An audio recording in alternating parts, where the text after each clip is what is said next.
Alrighty, this camera is rolling and this beard is looking wild. Hello internet and welcome back to my channel. Or, in case you're new here, welcome for the very first time. My name is Matthew Vandeputte, I'm a Belgian, I'm from Antwerp. Antwerp represent, dankjewel. I live in Sydney, Australia, which is a beautiful place, and my job is, my job title, I'm a time-lapse and hyperlapse photographer, and that's something I never expected to happen, but it is what it is, and it's pretty damn fun, I can tell you that. This channel is all about time-lapse, travel, and teaching, and today I'm going to teach you how to do this.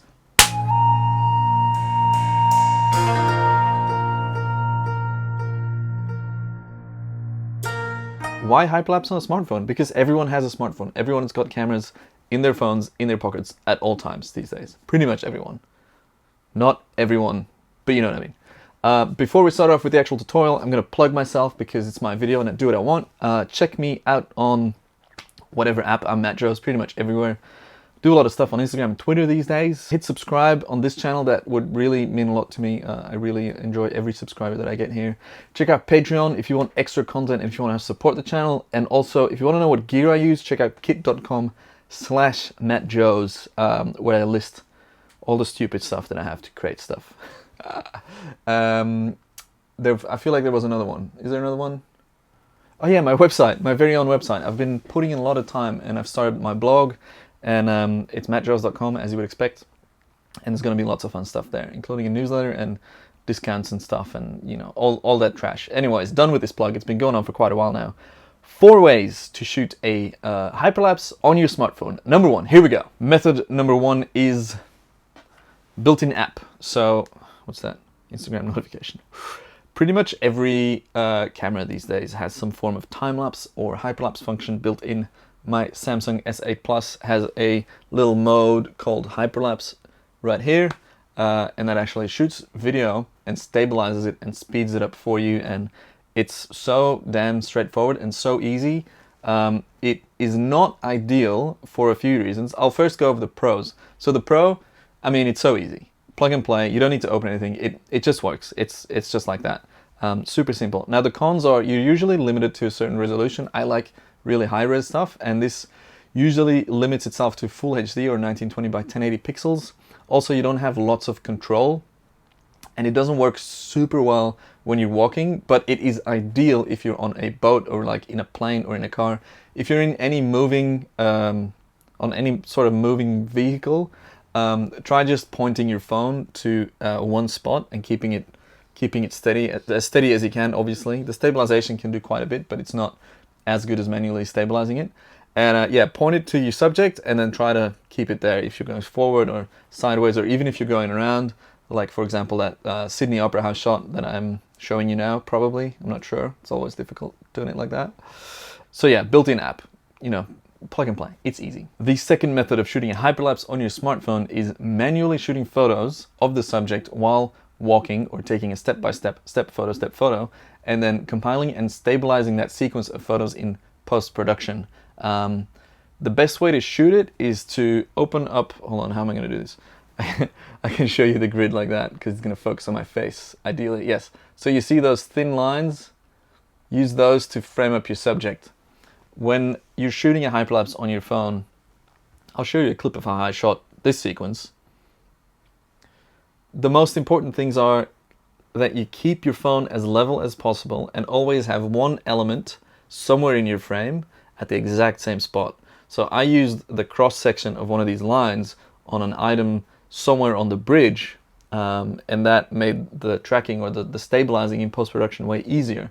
Now the way that you post-produce these things is you import the sequence of photos into After Effects or Premiere, but I prefer After Effects. Create a composition with them or a sequence, and then apply the effect called Warp Stabilizer.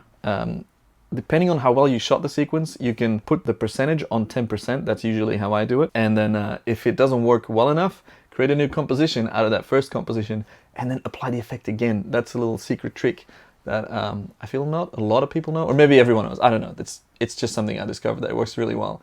And then you just export that, and then you have a really smooth video. And yes, it is labor intensive, but the benefit here is, of course, that you have the full resolution. You can shoot RAW on your phone, or at least this phone can, which means that you have all the dynamic range of the sensor. It's not a compressed JPEG that you're working with.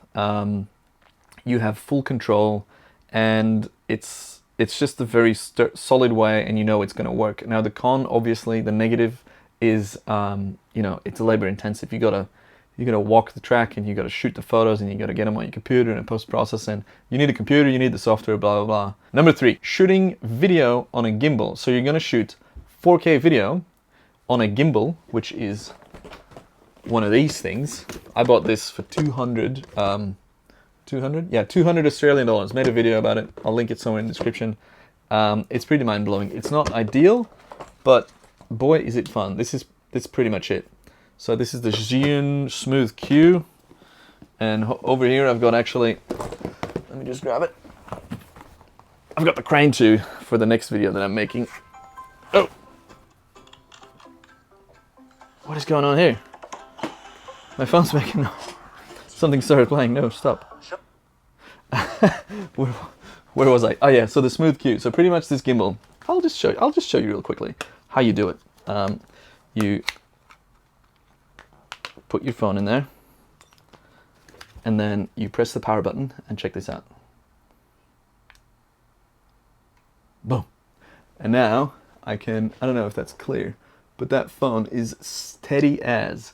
So with this, you can walk slowly at a slow pace, lock the gimbal to the subject so that no matter where you go, it'll always stay in the same position. Shoot a video, for example, pointing at the opera house if you're around the opera house or the bridge, whatever, and then walk towards it or walk sideways, and then you'll see that the camera stays in the same position. And I mean, it's just honestly so easy.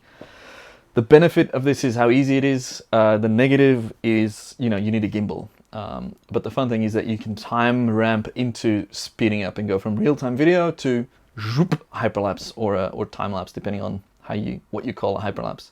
Now, what always helps in post-production with these things is add a bit of motion blur or some form of directional blur to give the impression that it's long exposures, because the downside of shooting video or shooting stills manually is that you don't have long exposures and you don't have motion blur in your footage, and I always prefer a bit of motion blur in my time-lapse or hyperlapse shots because it makes it look more fluid and more organic, and that's pretty much that. So yeah, shooting on a gimbal, definitely would recommend. This is so much fun. Let's power it up one more time. Whoop! Honestly, magic. I can't wait to use that big one. I've been taking this, by the way, in my little backpack everywhere I go. It's great. Now, number 4, a pretty interesting technique. We're going to combine elements from the previous methods. We're going to shoot photos with this gimbal. So while you're walking and while the gimbal is stabilizing the phone, let's turn it on again. While you're walking, you're going to shoot long exposure photos on this gimbal, and you can trigger it by clicking the record button as photos. And now what this will give you is what I was talking about before, that long exposure, that smoothness, that motion blur, which makes footage look so much better. Now, I haven't actually shot it on here because I haven't figured out a way to put a ND filter on here, which is what you need to drop the shutter speed to give you that long exposure. You want to, if you're doing like a 1 second interval, you want to have at least half a second of exposure, and the results in my mind, they're pretty sweet, but I haven't been able to do it. I've jerry-rigged some stuff together though, like I've taped and I've like used elastic bands to get filters on it, but then the filters fall off and it's not ideal. I think I'll put some drone filters on here maybe. I think that'll be fun. Alternatively, I can modify one of these puppies. Focus on this. Yeah, so this is like a little lens kit that I bought for $49.95, which we can make a video on as well. And I was thinking maybe this will make it easier to add filters to the phone camera, allowing me to shoot long exposure footage. So that's that. Those are the 4 ways that you can shoot a hyperlapse on your smartphone. Do you have a 5th way or a 6th? Please drop it in the comments down below. Now, these 4 different scenarios, they all have their different usage, obviously. Like, I bust out the standard hyperlapse app on my phone all the time, pretty much anytime I'm on a boat, because it's just so easy and the results are pretty good for how easy it is. You know, it works really well for like Instagram stories or little clips on Twitter and stuff like that as well. But yeah, if you want to go all out, I recommend going with the most labor-intensive process, which will give you the most amount of control and will give you the most impressive results. But again, depends on what you want to do and how much time you want to put into it. Oh yeah, if you post any of your results online, make sure to tag me in it. I'm, as I said, at matjoez on pretty much every platform. And if you have any questions, technical ones, you can get a priority treatment on patreon.com/matjoez, where I go more in depth in my technical replies, or you can drop a comment on this video down here and then I will reply there, and then other people can learn as well. Isn't that beautiful? Thank you so much for watching. I appreciate every single one of you that is helping me grow this channel. It's been a wild couple of years, and I feel like tutorials are definitely the way to go. A lot of people really want to know more about time-lapse and hyperlapse photography, and luckily I know a lot about that, and luckily I've got the time to share that with you guys. So I appreciate all the support and all the kind words, and hopefully I will see you in the next video. Bonus content time! Check out this unstabilized version. This is pretty much straight out of my phone camera, and then compare that to the buttery smooth result. This is at half speed with frame blending turned on, so twice as long a clip with a bit of motion blur simulated.